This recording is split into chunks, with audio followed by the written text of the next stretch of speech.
다 같이 찬송가 325장 같이 찬양드리겠습니다. 찬송가 325장 예수가 함께 계시니 같이 찬양드리겠습니다.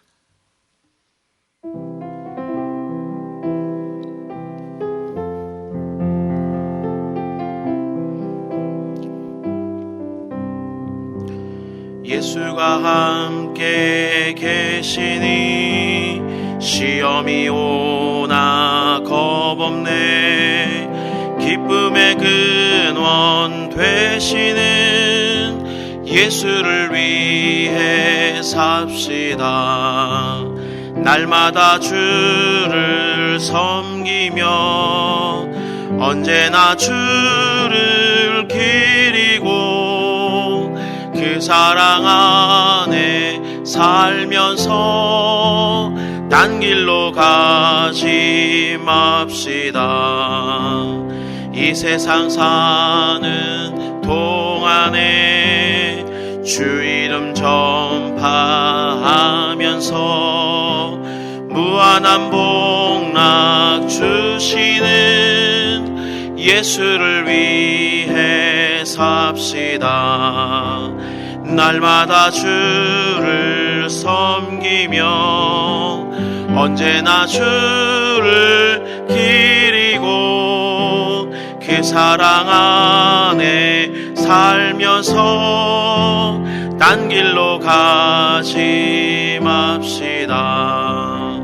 이 세상 친구 없어도 예수는 나의 친구니 불의한 일을 버리고 예수를 위해 삽시다. 날마다 주를 섬기며 언제나 주를 기리고 그 사랑 안에 살면서 딴 길로 가지 맙시다. 주께서 심판하실 때 잘했다 칭찬하리니 이러한 상급 받도록 예수를 위해 삽시다. 날마다 주를 섬기며 언제나 주를 기리고 그 사랑 안에 살면서 딴 길로 가지 맙시다. 아멘. 기도하겠습니다. 은혜로우시고 자비로우신 하나님 아버지, 오늘도 우리를 깨워주시고 새로운 하루를 허락해 주시니 너무나 감사드립니다. 이 하루가 온전히 주님을 위한 시간이 되게 인도해 주시옵소서. 이를 위해서 저희가 먼저 기도하며 이 하루를 시작하고자 하오니 오늘 말씀 가운데 은혜를 다하여 주시고 기도 가운데 응답하여 주시옵소서. 코로나의 기승으로 예배와 삶 전반이 힘든 이때에 은혜를 베푸셔서 속히 이 질병이 끝나게 하시고 모든 성도들이 함께 모여 예배드릴 수 있는 그날이 속히 돌아올 수 있도록 은혜 베풀어 주시옵소서. 또한 코로나로 어려움을 겪는 모든 분들에게 그 골짜기를 헤쳐나갈 수 있는 힘과 지혜를 다하여 주시옵소서. 오늘도 특별히 우리 대전중앙의 모든 성도들을 축복합니다. 각 가정마다 평강으로 지켜주시고 영육간에 강건케 하시며 그 사업장에 복을 다하여 주시옵소서. 그리고 우리 성도들로 인해서 어느 곳이든지 그곳이 복된 하나님의 나라가 될 수 있도록 은총 베풀어 주시옵소서. 우리의 모든 기도를 들으시고 선하게 응답하시는 예수 그리스도의 이름으로 기도드립니다. 아멘. 이 새벽 여러분과 함께 나눌 말씀은 예레미야서 38장 말씀입니다. 예레미야 38장 1절로 13절까지 말씀을 우리 한 절씩 교독하도록 하겠습니다. 1절 말씀입니다. 마따의 아들 스바다야와 바스울의 아들 그다랴와 셀레미아의 아들 유갈과 말기야의 아들 바스울이 예레미야가 모든 백성에게 이르는 말을 들은즉 이르기를 여호와께서 이와 같이 말씀하시되 이 성에 머무는 자는 칼과 기근과 전염병에 죽으리라. 그러나 갈대아인에게 항복하는 자는 살리니 그는 노량물을 얻음같이 자기의 목숨을 건지리라. 여호와께서 이와 같이 말씀하시니라. 이 성이 반드시 바벨론의 왕의 군대의 손에 넘어가리니 그가 차지하리라 하셨다 하는지라. 이에 그 고관들이 왕께 아뢰되 이 사람이 백성의 평안을 구하지 아니하고 재난을 구하오니 청하건대 이 사람을 죽이소서. 그가 이같이 말하여 이 성에 남은 군사의 손과 모든 백성의 손을 약하게 하나이다. 시드기야 왕이 이르되 보라, 그가 너희 손 안에 있느니라. 왕은 조금도 너희를 거스를 수 없느니라 하는지라. 예레미야를 끌어다가 감옥들에 있는 왕의 아들 말기야의 구덩이에 던져 넣을 때에 예레미야를 줄로 달아내렸는데 그 구덩이에는 물이 없고 진창뿐이므로 예레미야가 진창 속에 빠졌더라. 왕국 내시 구스인 에벤멜렉이 그들이 예레미야를 구덩이에 던져 넣었음을 들으니라. 그때 왕이 베냐민 문에 앉았더니 에벤멜렉이 왕궁에서 나와 왕께 아뢰어 이르되 내 주 왕이여, 저 사람이 선지자 예레미야에게 행한 모든 일은 악하니이다. 성중에 떡이 떨어졌거늘 그들이 그를 구덩이에 던져 넣었으니 그가 거기서 굶어 죽으리이다 하니 왕이 구스 사람 에벤멜렉에게 명령하여 이르되 너는 여기서 30명을 데리고 가서 선지자 예레미야가 죽기 전에 그를 구덩이에서 끌어내라. 에벤멜렉이 사람들을 데리고 왕궁 곳간 및 방에 들어가서 거기에서 헝겊과 낡은 옷을 가져다가 그것을 구덩이에 있는 예레미야에게 밧줄로 내리며 구스인 에벤멜렉이 예레미야에게 이르되 당신은 이 헝겊과 낡은 옷을 당신의 거드랑이에 대고 줄을 그 아래에 대시오. 예레미야가 그대로 하매 같이 읽겠습니다. 그들이 줄로 예레미야를 구덩이에서 끌어낸지라. 예레미야가 시위대 뜰에 머무니라. 아멘. 오늘도 기도로 새벽을 깨우시는 모든 분들을 주님의 이름으로 환영하고 축복합니다. 여러분의 기도 가운데 하나님의 선하신 기도 응답의 역사가 넘치기를 또한 축복합니다. 오늘은 예레미야 38장 1절부터 13절까지의 말씀을 중심으로 답정 너는 안 됩니다. 답정 너는 안 됩니다 라는 제목으로 함께 말씀을 나누겠습니다. 오늘 본문인 이 예레미야 38장은 37장과 이어진 그런 이야기입니다. 37장에서 바벨론의 그 왕 느부갓네살이 유다를 침공해서 여호야긴 왕을 포로로 잡아가고 대신 시드기야를 유다의 왕으로 삼습니다. 이것은 유다의 그 주권이 바벨론으로 넘어간 아주 충격적인 사건이었습니다. 그리고 당연히 이렇게 왕위에 오른 그 시드기야는 별로 큰 힘을 발휘하지 못합니다. 외세에 의해서 세워진 그런 왕으로서 정통성이 없다 보니까 무슨 말을 해도 신하들에게, 백성들에게 먹혀들지 않았던 것입니다. 그런 상황에서 오랫동안 유다에 영향을 끼쳐왔던 또 하나의 강대국 애굽을 따르자는 그 신하들이 너무나 많았습니다. 애굽의 그 힘을 빌어서 바벨론의 그 영향력에서 벗어나고자 했던 것입니다. 그리고 왕으로 힘을 발휘하지 못했던 이 시드기야는 이런 신하들의 말을 따를 수밖에 없었고 애굽과 반바벨론 동맹을 체결하게 됩니다. 그렇다면 이와 같은 소식을 들었던 바벨론이 가만히 있었을까요? 아닙니다. 당연히 분노한 이 바벨론은 예루살렘으로 쳐들어왔고 또 이 성을 포위하게 됩니다. 하지만 가나안 땅에서 자신들의 영향력이 줄어들 것을 걱정한 애굽 역시 군대를 보내게 되고요. 이 바벨론은 이미 다 이겨놓은 이 유다가 아니라 이 애굽과 싸울 준비를 하기 위해서 잠깐 동안 예루살렘에 대한 그 포위를 풀게 됩니다. 그러자 이 친애굽파였던 신하들은 자신들의 그 생각이 맞았다라고 기고만장한 그런 상태가 되었습니다. 애굽의 힘을 빌려서 바벨론을 물리치는 것이 정답이다라고 그들은 확신을 했던 것입니다. 하지만 바로 이때에 이 예레미야 선지자는 다음과 같은 하나님의 그 말씀을 선포하게 됩니다. 오늘 본문 2절과 3절 말씀인데요. 여호와께서 이와 같이 말씀하시되 이 성에 머무는 자는 칼과 기근과 전염병에 죽으리라. 그러나 갈대아인에게 항복하는 자는 살리니 그는 노량물을 얻음같이 자기의 목숨을 건지리라. 여호와께서 이와 같이 말씀하시니라. 이 성이 반드시 바벨론의 왕의 군대의 손에 넘어가리니 그가 차지하리라 하셨다 하는지라 하는 것입니다. 바로 이 예레미야는 이 예루살렘은 반드시 바벨론에 의해서 멸망당할 것이다 하는 그 하나님의 말씀을 이 친애굽파 신하들 앞에서도 담대하게 전했던 것입니다. 그러자 이 대표적인 친애굽파 신하들이었던 mat단의 아들 스바랴와 또 바스울의 아들 그다랴와 셀레마의 아들 유갈과 말기야의 아들 바스울이 바로 이런 말을 하는 예레미야를 죽이고자 이 왕에게 청합니다. 예레미야가 백성들의 평안을 구하지 아니하고 오히려 재앙을 재촉함으로써 예루살렘에 현재 남아있는 모든 군사들과 모든 백성들의 사기를 떨어뜨린다라고 판단했기 때문입니다. 이에 유약했던 이 시드기야 왕은요, 자신은 예레미야를 죽일 그런 마음이 없었음에도 불구하고 이 신하들을 너무나 두려워해서 그들이 알아서 하라라고 하면서 자신은 발을 빼버립니다. 이에 신하들은 왕의 아들 말기야의 그 진흙 구덩이에 이 예레미야를 가둬버립니다. 아마도 그 진흙 구덩이에서 예레미야가 굶어 죽기를 바랐는지도 모르겠습니다. 하지만 하나님께서는 예상치도 못한 그 방법을 통해서 이 예레미야를 구원하셨습니다. 왕국 내시였던 구스 사람 에벤멜렉을 통해서 시드기야 왕의 잘못을 깨닫게 하시고 예레미야를 구원하신 것입니다. 바로 이것이 오늘 본문의 내용입니다.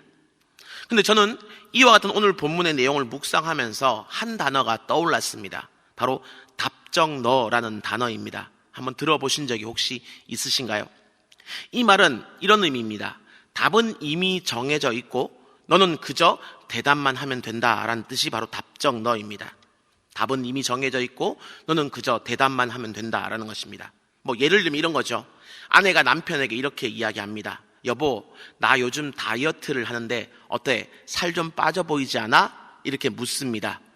이러면은 아무리 그 담력이 큰 남편이라 하여도 아니 그대로인 것 같은데 이렇게 얘기할 수 있는 남편은 아마 한 명도 없을 것입니다. 그때는 이미 답이 정해져 있죠. 좀 빠져 보이는 것 같아. 더 날씬해진 것 같아. 더 예뻐진 것 같은데 이것이 이미 정해져 있는 답입니다. 그리고 아내가 듣기 원하는 답도 이미 그것이죠. 이처럼 이미 상대방이 해야 될 그 답을 정해놓고 던지는 질문을 우리는 보통 답정너라고 보통 이렇게 이야기를 하는 것입니다. 근데 오늘 본문에 등장하는 이 대다수의 인물들의 태도가 바로 이 답정너입니다. 그들은 외적으로는 하나님께서 그 우리를 향해서 뭐라고 말씀하고 계십니까? 여호와의 메시지는 무엇입니까? 라고 묻고는 있지만 그들의 마음속에는 이미 듣고 싶은 대답을 정해 두었습니다. 그것이 무엇입니까? 예루살렘은 평안할 것이고 예루살렘 성전이 있고 예루살렘은 하나님의 약속의 땅이기 때문에 이 땅은 결코 외세에 침략당하지 않고 정복당하지 않을 것이다. 바로 이것이 그들이 이미 정해놓은 그런 답이었다라는 것입니다. 하지만 하나님의 답은 어떻습니까? 예레미야 선지자를 통해서 하나님께서 주신 답은 유다는 반드시 멸망당할 것이기 때문에 살고 싶다면 항복하라라는 대답이었습니다. 이것은 이 백성들이나 고관들이나 듣고 싶은 대답과는 너무나 큰 거리가 있는 그런 대답이었지요. 이에 고관들을 위시한 백성들은 이 예레미야를 죽이려고 했고 시드기야는 자기의 그 안위만을 걱정하게 되었습니다. 하지만 이런 유다 사람들과 달리 구스 사람, 즉 이방인 에벤멜렉은 하나님을 향한 그 믿음으로써 이 예레미야를 지금 현재 구하게 되는 것입니다.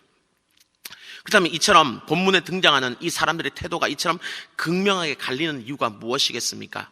우리가 지금까지 누누이 계속해서 살펴보아 왔던 것처럼 결국 하나님의 말씀을 내가 어떻게 받아들이느냐라는 그 태도에 따라 달라지게 되어 있다라는 것입니다.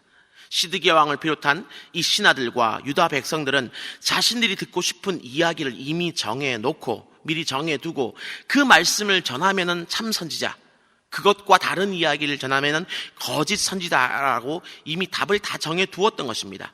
한마디로 내가 듣고 싶은 이야기만 듣겠다. 하나님도 그러므로 내가 듣기 원하는 그 이야기만 해주셔야 된다라는 것이 한쪽의 어떤 모습입니다. 하지만 그 반대편에 있는 예레미야나 에벤멜렉 같은 경우는 어떻습니까? 자신들의 어떤 안위나 상황과 상관없이 하나님의 말씀을 있는 그대로 들었습니다. 그래서 예레미야는 목숨의 그 위협에도 불구하고 사람들이 듣기 원하는 그런 말이 아니라 자신이 들은 하나님의 말씀 그대로를 선포하였고요. 또 에벤멜렉은 이방인 넷이라는 아주 보잘것없는 자신의 신분에도 불구하고 또 이 예레미야를 잘못 편들었다가는 자신 역시 매국노로 낙인 찍혀서 죽을지도 모르는 그 위험을 무릅쓰고도 하나님의 말씀을 선포한 그 선지자를 구하고자 애를 썼던 것입니다. 그리고 이러한 말씀을 대하는 태도의 차이로 말미암아서 그들의 결말 역시 달라지게 됩니다.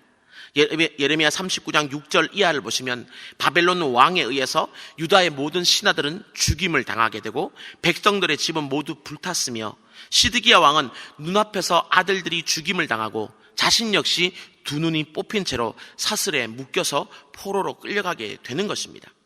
하지만 이에 반해서 예레미야 선지자는 바벨론 군대에 의해서 구출당할 뿐만 아니라 그 이후에도 여전히 예루살렘 땅에 살 수 있게 됩니다. 또한 에벤멜렉도 하나님의 그 돌보심으로 말미암아서 그 바벨론의 침략 가운데서도 구함을 받습니다. 예레미야 39장 17절과 18절 말씀인데요. 여호와의 말씀이니라 내가 그날에 너를 구원하리니 내가 그 두려워하는 사람들의 손에 넘겨지지 아니하리라. 내가 반드시 너를 구원할 것인즉 내가 칼에 죽지 아니하고 내가 노량물같이 내 목숨을 얻을 것이니 이는 내가 나를 믿었음이라 여호와의 말씀이니라 하시더라 하는 겁니다. 근데 이 에벤멜렉이 구원을 얻은 이유가 무엇이다라고 되어 있습니까? 네가 나를 믿었기 때문이다. 바로 하나님의 말씀 그대로를 믿고 그 말씀 가운데 순종했기 때문에 그는 구원을 얻었다라고 성경은 분명히 이야기하고 있는 겁니다.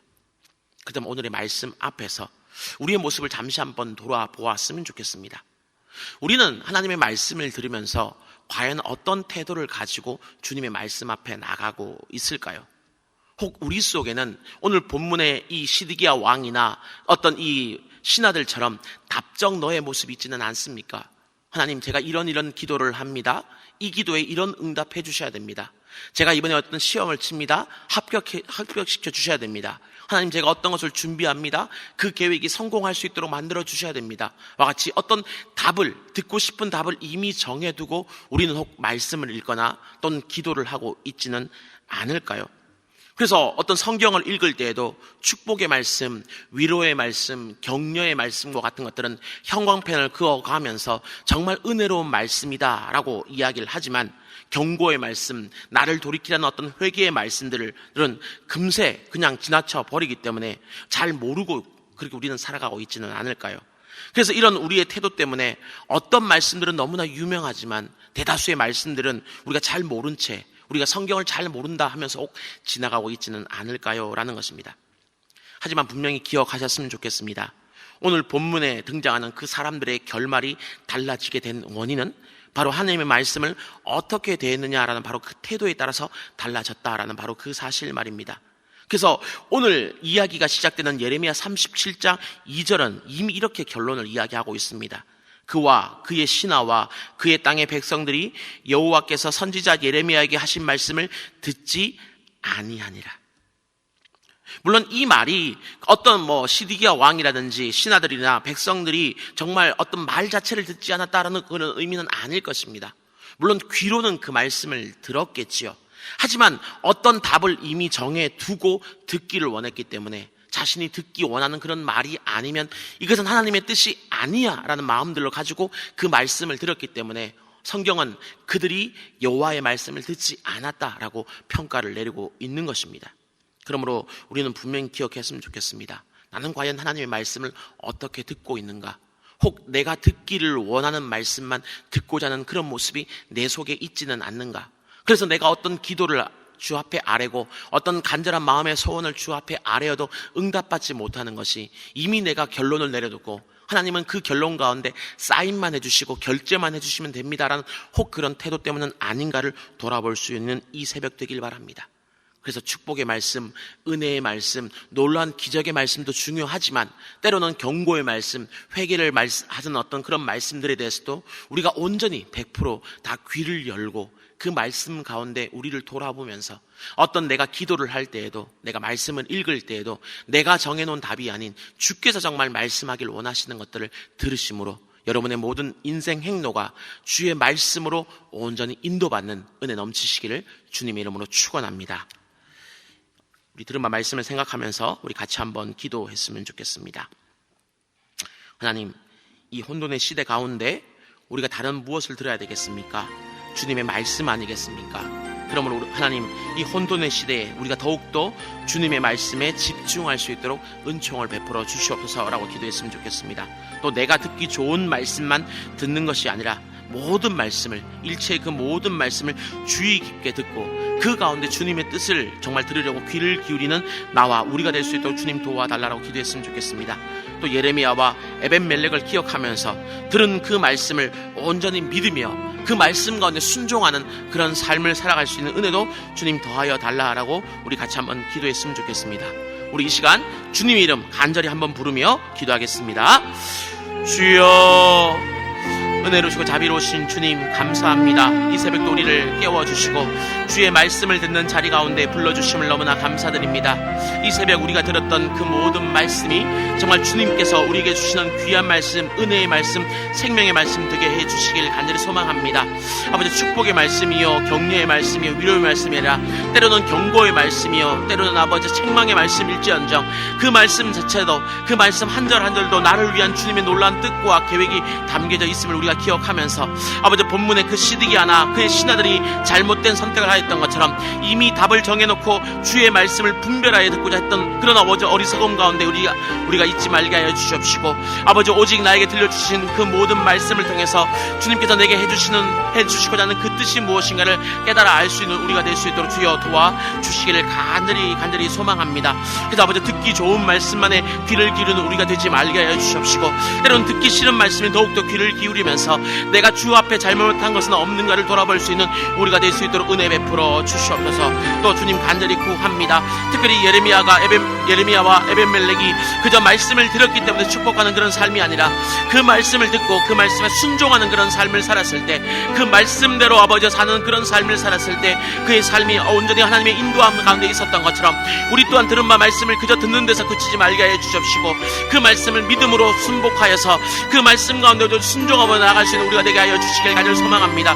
정말 그래서 우리가 주의 말씀을 듣고도 순종치 않으므로 머리 위에 집을 짓는 그런 어리석은 이들이 되지 말게 하여 주십시고, 주의 말씀에 온전히 순종하는 모습으로 그 말씀대로 아버지 삶을 살아가는 그런 모습으로 말미암아 반석 위에 집을 짓는 우리 모두가 되게 하여 주십시고, 아버지, 그 은혜로 말미암아서 때로 인생의 어려움이 찾아오고 풍랑이 찾아오는 그런 순간 가운데서도 결코 우리의 그 모든 수고가 헛되지 않게 무너지지 않는 귀한 은혜로 우리를 붙들어 주시고 인도해 주시옵소서.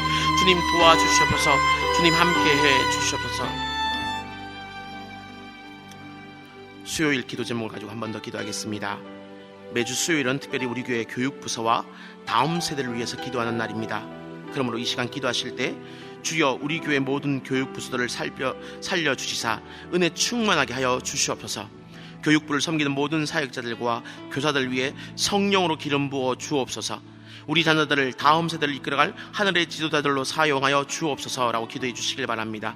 그리고 계속해서 담임 목사님을 위해서 기도해 주시고, 함께 동역하시는 장로님들과 교육자들이 사랑으로 하나 되어서 온 교회가 성령으로 충만함 가운데 부흥의 역사를 이루게 해달라라고 우리 기도해 주시길 바랍니다. 그리고 교육부서와 다음 세대를 위해서 합심으로 기도하신 후에 개인적인 기도 제목 가지고 자유롭게 마음껏 기도하시다가 돌아가시면 되겠습니다. 이 시간 기도하시기 전에 먼저 저를 따라해 주시길 바랍니다. 주여 우리 자녀를 살려 주옵소서. 주여 우리 자녀를 살려 주옵소서. 우리 주님의 이름 간절히 한번 부르고 기도하겠습니다. 주여. 은혜를 주시고 자비로우신 주님 감사합니다. 아버지, 이 수요일 우리를 주님 앞에 불러주시옵시고 귀한 은혜의 아버지 자리 가운데 인도해 주심을 너무나 감사드립니다. 오늘 들은 바 말씀을 우리가